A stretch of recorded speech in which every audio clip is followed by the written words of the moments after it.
Sebanyak 42 peserta mengikuti tes tertulis dalam seleksi calon panitia pengawas pemilihan kecamatan, Panwascam, tingkat Kabupaten Konawe, Sulawesi Tenggara, Sultra, Senin, tanggal 13 Mei tahun 2024. Ketua Bawaslu Konawe Abuldan mengatakan pelaksanaan tes tertulis atau Computer Assisted Test, CAT, tersebut terbagi dalam 2 sesi dan berlangsung selama 1 hari di SMA Negeri 1 Unaaha. Dari 52 peserta yang lolos berkas, hari ini tanggal 13 Mei tahun 2024, ada 42 peserta calon Panwascam se-Kabupaten Konawe melaksanakan tes CAT, ucap Abuldan. Adapun tes CAT ini memiliki 100 soal dengan waktu pengerjaan 90 menit, dan soal esai selama 40 menit. Selanjutnya, Ketua Bawaslu Konawe Abuldan juga membeberkan teknis pengerjaan, termasuk penilaian seleksi tes CAT hingga wawancara para calon anggota Panwascam, berdasarkan penilaian langsung dari Bawaslu Provinsi melalui aplikasi Sokratif. Selesai tes CAT, nanti tanggal 15 Mei akan direkapitulasi nilainya langsung oleh Bawaslu Provinsi, karena penilaian dipantau langsung melalui aplikasi login peserta yaitu Sokratif, jelasnya. Kemudian pihaknya akan melaksanakan pleno tingkat kabupaten untuk menentukan siapa saja yang lolos dalam tes CAT tersebut. Diketahui, dalam seleksi Panwascam non-existing ini dibutuhkan sebanyak 16 orang untuk 13 kecamatan, 2 kali kebutuhan. Adapun untuk jadwal pengumuman peserta yang lolos seleksi CAT yakni pada tanggal 17 Mei tahun 2024. Selanjutnya melaksanakan sesi wawancara dimulai pada 18 sampai 20 Mei tahun 2024. Terakhir, Abuldan mengatakan dalam proses seleksi 84 anggota Panwascam di 28 kecamatan se-Kabupaten Konawe, Bawaslu menegaskan tidak melibatkan anggota PPPK. Dalam proses rekrutmen yang sedang berjalan ini, ada tanggapan masyarakat terkait keterlibatan anggota PPPK. Secara mutatis mutandis itu sudah disampaikan langsung oleh Ketua Bawaslu RI bahwa PPPK tidak diperbolehkan untuk direkrut jadi Panwas Kecamatan, dan hal ini sudah terkonfirmasi di Badan Pembina Kepegawaian, tutupnya.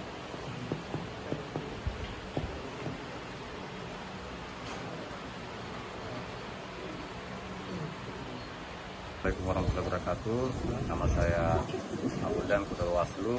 Menyampaikan kepada rekan-rekan media bahwa hari ini tanggal 13 Mei tahun 2024 bertempat di SMA 1 Unaaha, teman-teman Panwascam se-Kabupaten Konawe melaksanakan tes CAT berdasarkan timeline pada tanggal 13 hari ini. Kemudian nantinya tanggal 15 itu akan direkapitulasi nilainya oleh teman-teman Bawaslu Provinsi. Kemudian teman-teman Bawaslu Kabupaten Konawe akan melaksanakan pleno pada saat tanggal 16. Pleno ini untuk menentukan siapa-siapa saja nanti yang lolos tes CAT.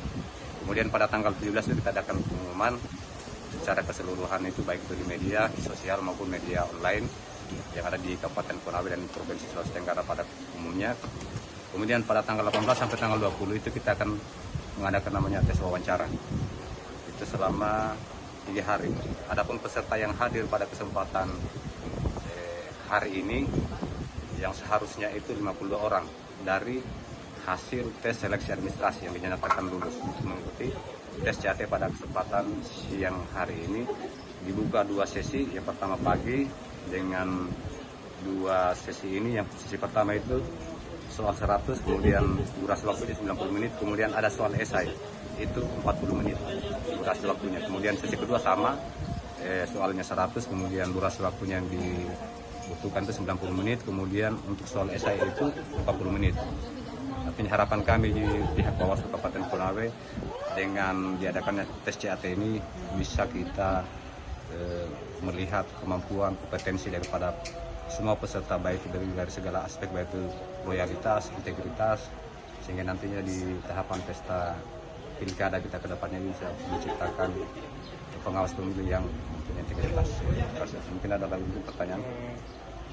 Aspek-aspek penilaian yang dinilai itu? Ya, kalau untuk aspek penilaian, kami pihak Bawaslu untuk saat ini hanya menyiapkan fasilitas tempat, sedangkan untuk proses penilaiannya itu dinilai langsung oleh Bawaslu RI melalui Provinsi Sulawesi Tenggara. Artinya apa, di sini kita pakai namanya aplikasi Sokratif. aplikasi Segrep ini langsung diawasi oleh Bawaslu RI. Artinya apa? Penilaian ini murni memang dilahirkan oleh Bawaslu RI. Artinya apa? Ini tergantung dari kemampuan, kompetensi, kemudian kapasitasnya teman-teman dalam menjawab pertanyaan, khususnya pilihan ganda. Karena kenapa? Ini kan langsung terinput jawabannya di Bawaslu RI melalui provinsi. Sama halnya juga dengan soal-soal esai. Artinya apa? Nah, tidak ada lagi alasan bahwa Bawaslu Kabupaten Konawe ini tidak melihat atau menilai secara objektif. Memang murni secara menjaga integritas, menjaga netralitas, sehingga proses pilkada kita ini berjalan aman, damai, dan kondusif. Itu yang menjadi harapan kami ke Bawaslu. Terima kasih. Pak, terakhir Pak, sejauh ini ada kendala-kendala yang dihadapi gitu Pak dalam... Alhamdulillah untuk kendala hari ini yang mungkin kemarin masih ada tanggapan masyarakat, itu masih kita adakan proses terkait masalah rekrutmen P3K. Jadi secara mutatis mutandis itu disampaikan langsung oleh Ketua Bawaslu RI dalam hal ini dalam dia bahwa untuk P3K itu tidak diperbolehkan untuk direkrut jadi Panwas Kecamatan. Karena kenapa ini sudah terkonfirmasi juga di Badan Pembina Kepegawaian. Artinya apa? Ini kan kerja-kerja pengawasan kita lakukan ini kerja perlu waktu. Artinya jangan sampai mengganggu kerja daripada teman-teman P3K yang sifatnya kontrak secara strategis. Jadi Pak, dapat dipastikan untuk pengawas pemilu di Kabupaten Konawe tidak ada lagi yang dari P3K ya? Insya Allah untuk di Kabupaten Konawe, untuk sejauh pantauan kami, besar kami untuk saat ini sudah tidak ada lagi untuk P3K, dan ini nanti akan secara berjenjang juga. Pada saat nanti teman-teman selesai pelantikan, kemudian turun ke bawah juga langsung melaksanakan pembentukan PKD. Jadi pembentukan PKD juga ini kita pastikan bahwa tidak ada lagi yang namanya P3K yang turut berpartisipasi dalam proses pesta demokrasi kita 5 tahunan usia pilkada. Jadi untuk teman-teman PKD ini memang kita, kalau untuk pemilihan ini namanya panitia pengawas pemilihan namanya PPR. Kita pastikan bahwa sudah tidak ada lagi yang direkrut dari P3K. Ada lagi mungkin yang Kalau ada Pak yang pendamping desa dengan PKH. Nah, kalau untuk pendamping desa dengan PKH ya kita sudah secara tegas menyatakan bahwa tidak ada ruang, karena kenapa akan mengganggu kerja-kerja pengawasan daripada teman-teman nanti pada akhirnya menjalankan tugas. Karena kenapa? Jadi kan ruangnya ini kan di Kementerian Sosial, artinya jangan sampai mereka kita rekrut itu lagi yang menghalangi kerja-kerja teman-teman. Artinya apa? Di sini kita mau lihat sejauh mana integritas daripada teman-teman. Betul-betul kita rekrut orang yang punya integritas, bisa menjaga netralitas. Apalagi kalau kita bicara P3K, kita rawan diintervensi dari orang-orang ya seperti itu.